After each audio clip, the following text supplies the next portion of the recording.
Questions about the homework? Yeah. Labeling. Okay. So I believe that.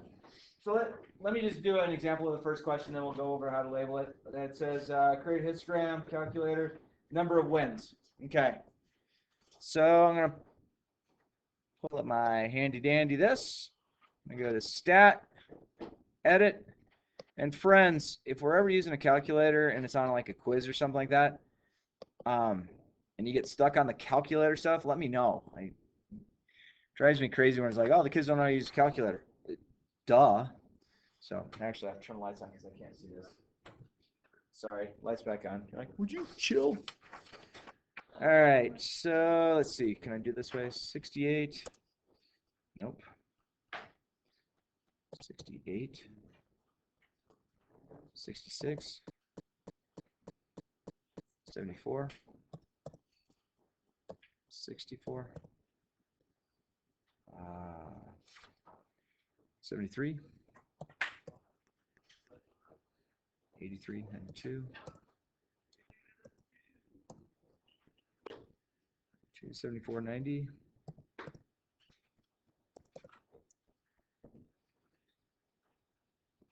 90, 76, 67. 68, 74.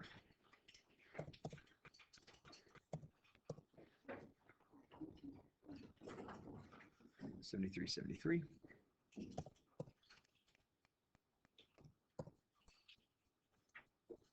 82, 80, 72.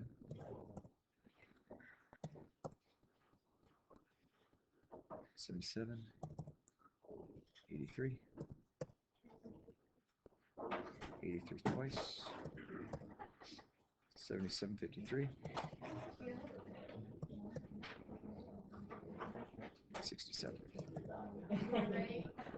All right, so it says create a histogram on your calculator, number of wins each season by the Rockies, zoom stat. Okay, so once we have this set up, let's make sure I don't have anything y equals. Looks like my plots are on. I'm going to go zoom stat, which is zoom 9. So that's what our graph looks like. Okay, and the question was, how do we label it now? Which is a great question. So if you were doing a test or quiz, I think if you got it to this point, you probably are okay. And I have to write down the demographics of that. Let's get that out of the way. All right, so what I would do is at this point, I would hit trace. And I'm going to write this down, then I'll put it up on the board. So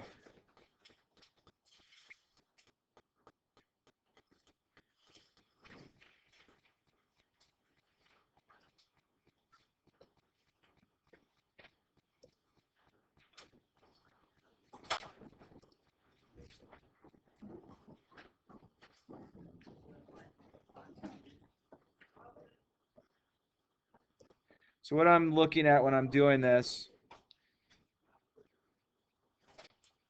once you look at it, you use your trace on the very first one. If you take a look, it says that it goes from 53 to 59.5. So the first one is the starting point. You write 53. That's over here. Then you have to only write the bottom number after that. So if it goes from 59.5, you go to the next one. It says it's going to go to 66. So as I keep going over, it's going to go to 72.5, 79. And again, the N tells you how many things are happening in that region. 85.5, 92, and then 98.5. So if I had you do this on a test or a quiz,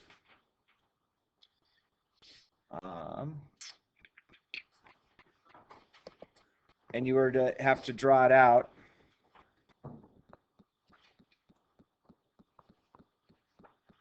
wins, and then what is the X? Wait. This is wins and number, and then number of wins per category or per label. So what I would do is, yes, you could start with 0, but I don't know if it's totally necessary, especially using the calculator.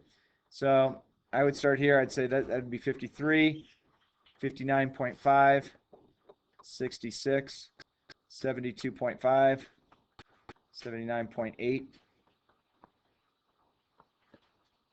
85.5, 92, and 98.5. And then with this, I forgot what the values were. What was my highest value? 9, okay. So you get 2, 4, 6, 8, 10. And then, so you're just drawing it from what your calculator is, trying to keep your things. I don't know, this is not the exact graph, I didn't take into account, but this is basically the win amount right here.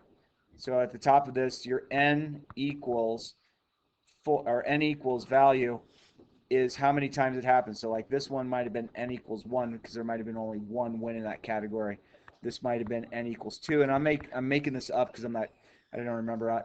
This might have been 3, this might have been 9, this might have been 2, this 1 and 1, all right, something like that.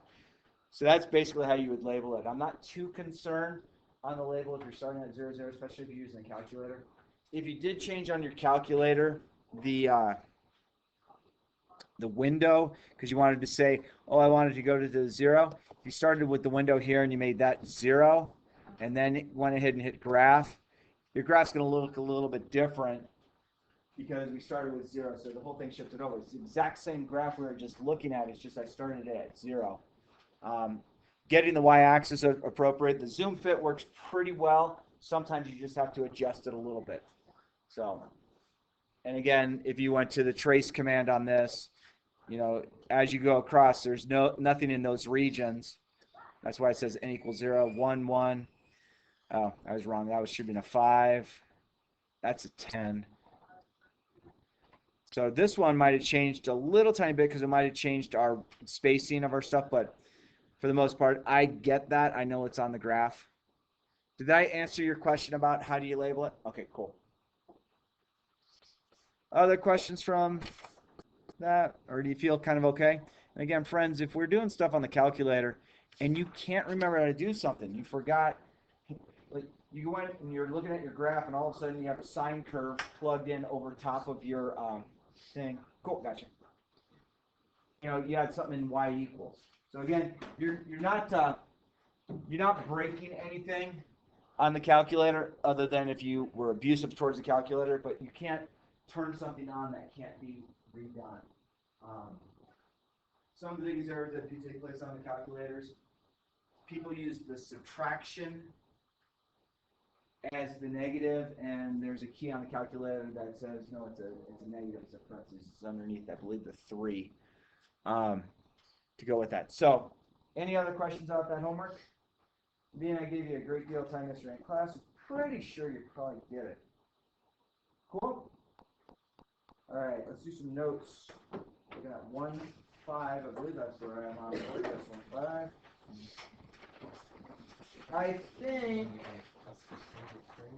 I think we should be 1.5, 6.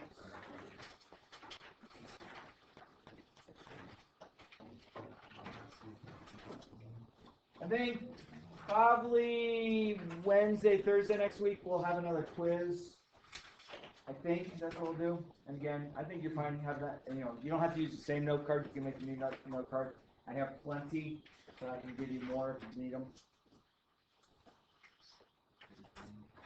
All right. So we are looking at 1.5. Let's bring this up here. This looks like page 12 in the book. For notes, which is 1-5. All right, this is talking about stem plots. Friends, a stem plot is very similar to like a box plot, but you're keeping numerical values. You're not drawing rectangles in there. Okay? Sometimes they call a stem plot a stem and leaf. So it's just a universal term. So sometimes they might call it dot plots. So you might hear it as stem, you might hear it as stem and leaf. What it's basically doing is it's allowing you to get a visual representation of your data. Again, it's a visual representation. It's not to give you a life-changing determination. And I want to be real clear on the stuff that we're looking at right now is not stuff that you should use to make major decisions in life. Okay? Like if you saw restaurant reviews, we've all seen where they have the stars, right? Have you ever gone to a restaurant, eaten there, and you thought it was just fine, and you go and look at the reviews, and they're like, dude, they have like 2.5 stars, and you're like, I thought it was fine. Why did 2.5 stars basically happen? Someone was pissed off. They didn't get what they wanted, and now they're like, oh, I'm going to show them, and they give them 0 stars or 1 star. I mean, it's not a good thing, and it's good for us as a consumer, but it's also, you shouldn't make that reaction. I saw, what did I see the other day? Oh, we live by a restaurant called Three Margaritas out in Littleton off Broadway. And the place has like 2 stars. I love that place. Oh man, go in there. There's chips, their salsa's good, and I always get their tamales. I know the grandmother who's making the tamales does a nice job. And I never can understand why it's bad service. It's like, did the waiter come to your table? Did they bring you your food? Yeah. Did you get? Yeah. Okay, all that. Why are people giving this low stars? The food wasn't authentic. Of course it wasn't. It's in Colorado. Okay? It always cracks me up. When my grandparents used to come to Arizona, they opened up a restaurant, some of you might have heard of it, called Taco Bell. Okay? Taco Bell started in Arizona. Oh, close enough. Arizona claims it, Southern California claims everything. Yeah, I understand. I worked there. I remember my grandparents when they had the 29-cent menu, the 39-cent menu, and the 49-cent menu. That's how much things cost there. And we used to do the $10 challenge. Go with $10, see how much food you can get, so you can eat it all in one sitting. I don't recommend it, but I remember my grandparents. They came like, oh, this is authentic Mexican food. No. My friend Justin Gonzalez, grandma makes this fresh tortillas almost every day. She's got wonderful tamales. Oh, no, but you don't know what she's doing. Pretty sure she does. But it always cracked me up because my grandparents from New Jersey, oh, this Taco Bell, this is authentic. We know what we're talking about. How the heck do you guys know what you're talking about? But, yeah, there's different places I've gone, and you see the ratings. And the ratings, who fills out ratings? Angry people. So is it really a legitimate sway of what it is? Just because a person's a prima donna and didn't get what they wanted, doesn't mean the place is bad. But people will sit there and slam restaurants or stores because I went in, I bought something a year and a half ago and it ripped and they wouldn't give me my money back. 1 star. What? Why? I posted on Yelp, therefore everyone should read what I have to say. Great. You really have that much time to let everyone else know, or maybe people can make a valid decision on what they do. But in the stem plot and the dot plots, they basically allow you to look at a few things. So I'm going to do 2 very small ones. Let's say I had a very small class of students that had taken a quiz I had some quiz that I gave, it was worth 50 points, and I wanted to see how my data went. So let's say we have let's say somebody got a 30 on it, a 31. Normally your data's not in order, but I'm going to put it in order because it makes it easier for stirrup, and I like easy.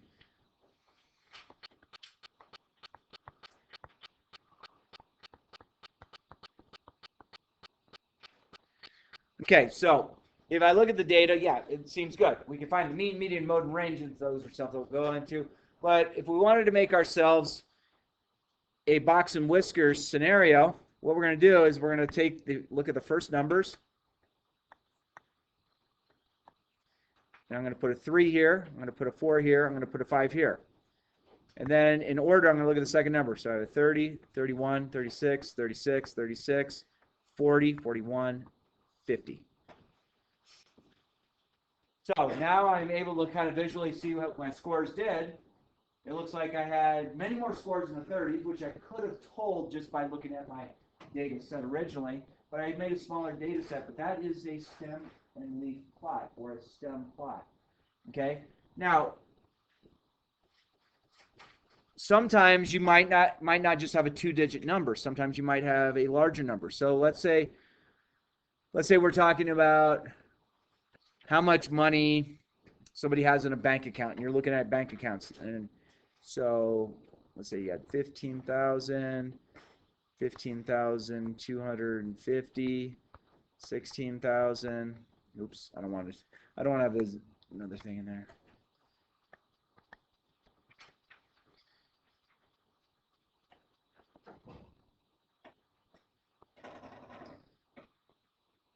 And then we look at Bill Gates.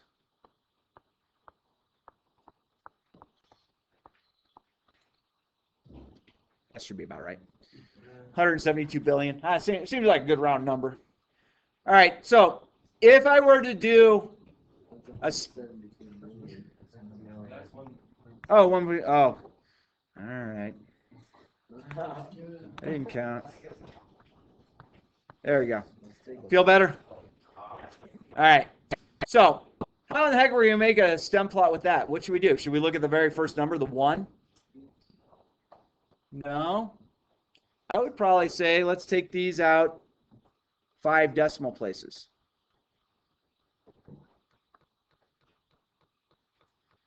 Uh, 16. And the reason I'm taking it out all 5, actually, let's take it out 4 decimal places. I'm sorry.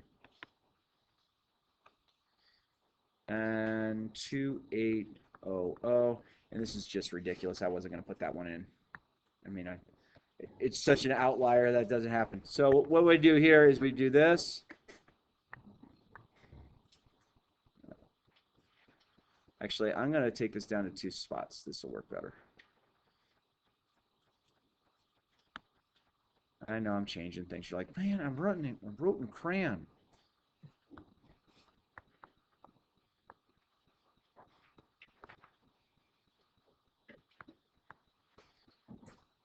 So that would be how you would look at that. Yes, there's only 4 pieces of data I'm using, or not using the billionaire status. So, but those are just a few things to look at. There are times that you can have back-to-back stem plots.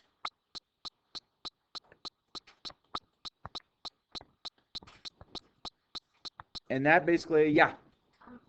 So on the example, on the notes, the example stem plot, there are numbers on there that don't have anything on the right side. Oh, they're just trying to show that that's actually the correct thing. My last one I did, it was kind of a poor example because I should have shown 15, 16, 17, 18, 19, even though there's not stuff in the region. It's just showing you the information. Is that your question? Kind of. So okay. It says, like, there's 14 is on here and it doesn't have anything, and then 15 is on here and it has a 0. Yes. Is that 140 and 150? Or? That would have meant, yeah, 140, but there was nothing in the 140 region. So if there's nothing there, you just don't need to put 0 at all? No, that just means you have 0 data in that region. Oh. So okay. in that particular thing, it says the final sale price. You know, you go from 150. The next closest to that is 108, then 104, then 100, 97, 89, 89, 79, so on and so forth. So you wouldn't be counting down like 150, 140, 150? There was nothing that happened there. They just had to space it out. Okay. Cool. Yeah. So are they using those numbers kind of as like placeholders? Placeholders. Yeah. Yeah. So the back-to-back plot is like when you're looking at the same scenario, and the one in the book is giving 2 different baseball players, and I don't know was it baseball players that did something? Baseball players that made number of home runs. So 61, 60, 54, 54, and 33, 39, 9. I say 39, I write a 3. I'll tell you, you can't take me. And 40s, I got 1, 1, 6, 6, 6, 7, 9, so on and so forth. So what that's showing is you're comparing this baseball player to this baseball player, and you're able to look at the data to say, some conclusions you might make on that type of chart is you might say that Babe Ruth either had more seasons than Roger Maris, and I guess that's the best conclusion, but you could also see that Babe Ruth didn't have as many home runs as Roger Maris. Like the most home runs Roger Maris hit was 61, the most Babe Ruth hit was 60. But just by looking at it, you might be able to say, well, it appears that Babe Ruth is a better baseball player as far as hitting goes because he has more information that's, Roger Maris had one season that was 61, and then he had 39 home runs, 33. But if you look at Babe Ruth, they had 60, 54, 54, or 59, 54, 54, 49, 47, 46, 46, 46, 41, 41, so on and so forth. So again, this is for when you're doing a comparison of two different items. I can't imagine you would create a stem plot when you're talking about three things, but life is a little silly. Let's see, 11, 12, 13. Okay. Another way to look at it is they go down and they start talking about a dot plot. So dot plot, we start doing some sort of vertical representation. And these are supposed to be dots. And what they're using on this type of thing is they are taking the fuel economy for a random sample of 2015 model cars. We don't know necessarily what kind of cars, but if you're looking at it, you had one car that got 16 miles per gallon. You had one car that got 23, one that got 24, one that got 27, one that got 29. You had two that got 30. You had, I can't count this, 1, 2, 3, 4, 5, 6. You had 6 that got 31 miles per gallon, 2 that got 32, and then you had something that got 40 miles per gallon. And I realized, this could be just fictitious data. I don't know if this was really accurate, but again, you're looking at your data to say, it seems we're getting a lot more cars that are getting mileage in the 30s. I don't know which vehicle out there is getting only 15 miles per gallon, but I mean, there are different vehicles that are going to get crappy miles. There's some that are going to get unbelievable miles. And there was talking about cars, there was before the internet was really big and blossomed, before your Facebooks and your Instagrams and your other social media stuff, there used to be just rumors. And rumors work the same way as your social media. It's just your social media, for the most part, is you can go back and keep flashing back in your face if you had wanted to.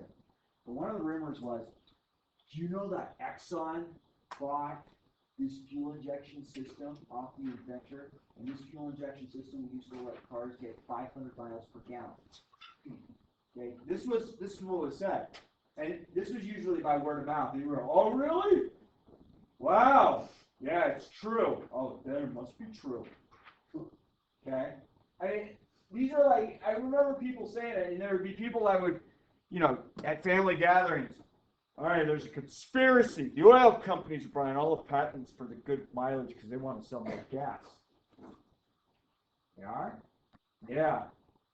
Oh. What was another thing? I heard this the other day. In order to get enough lithium for one electric car battery, only one battery, like if you have an electric car, you have a bunch of batteries, it takes 40,000 gallons of diesel fuel. 40,000. So, my Nissan Leaf, one battery that's in there, and there's multiple, but in order to get enough lithium for that one battery of the 12 that are in there, it took 40,000 gallons of diesel fuel. All right, that must be right. Where'd you get it? Well, I looked it up. Look it up on the internet. It's true. Really? You only paid $28,000 for a car, and I'm pretty sure that 40,000 gallons of diesel fuel is going to cost a heck of a lot more than like 28,000. A lot more batteries than one. Nope, it's true. I saw it. Such a waste of money. Oh, absolutely. So, and then other rumors. I got all kinds of friends all over the place as far as political stuff. These kids couldn't get through Algebra 1 in 4 years of high school, but now they're political analysts. But I love them. They're my brothers. I mean, I've known them since the 70s. But start to get on electric car now, yeah. Why don't you get a big Dodge truck with me?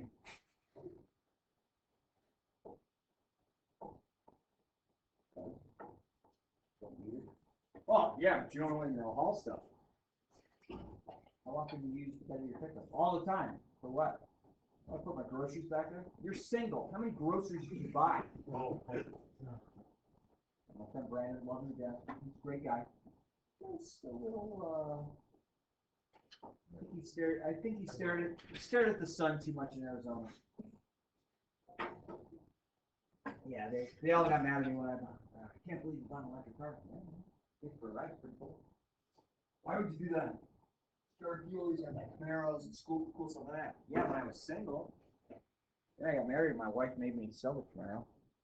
You don't want that Camaro. Yeah, I do. No, you don't. There's a gas guzzler. We switched out the we switched out the engine and the transmission and the differential in the Camaro. My friend Mark Vine, his dad bought a 01 Corvette. We fell on the Corvette. We were able to buy the wrecked car. That was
Yes. About the class this morning. Yes.